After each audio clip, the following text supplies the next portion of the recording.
What's up? I'm John Vaughn. I'm the founder and CEO of Tier 5, and welcome to the training series for Clickfunnels Easy Page Cloner. So I'm going to show you everything about the extension and how to actually use it. The first thing that we're going to need to do is go ahead and get the extension installed from the official Google Chrome store. So to do that, we're just going to do a Google search for Clickfunnels Page Cloner.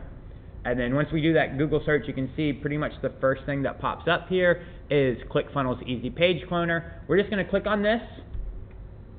Now, if you don't have an account already and you need to get an account, you can just click on the URL that's right up here at the top. You can just click on this, and it will actually open up the website where you can go in and actually, see how the software works, and you can just click this button and you can get your account set up. All right, we already have an account set up, so we're going to go ahead and just click Add to Chrome.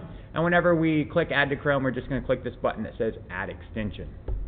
Now, what I like to do after I add the extensions, I like to just click on this little, extension icon that you see up here in the top right. I like to just click on this, and I like to pin that extension if I'm going to be using it a lot. I just like to pin it up there.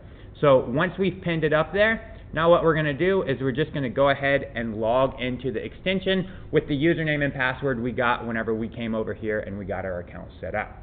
So I'm going to go ahead and do that now.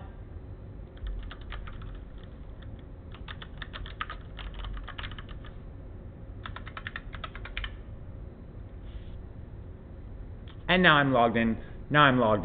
So I'm going to go over a quick overview of everything that's here on this screen, and then in the next training videos I'll show you how to use all these features and functionalities, okay? So down here you'll see the button where you can actually copy any funnel page, and then here you'll see the button where you can actually paste any funnel page into the actual editor. And then up here you're going to see some additional stuff. You're going to see up here how you can enable the CF Super Styler. This is going to allow you to make your funnels even more beautiful. Over here you're going to see the button to toggle this two-step order form. You're going to see enable the movable CSS box, the button to actually show your product IDs, and a button where you can actually edit a funnel directly from a URL. And in the next videos we're going to show you how to know if you can actually easily clone a funnel, and then how to use everything that you see here on the screen.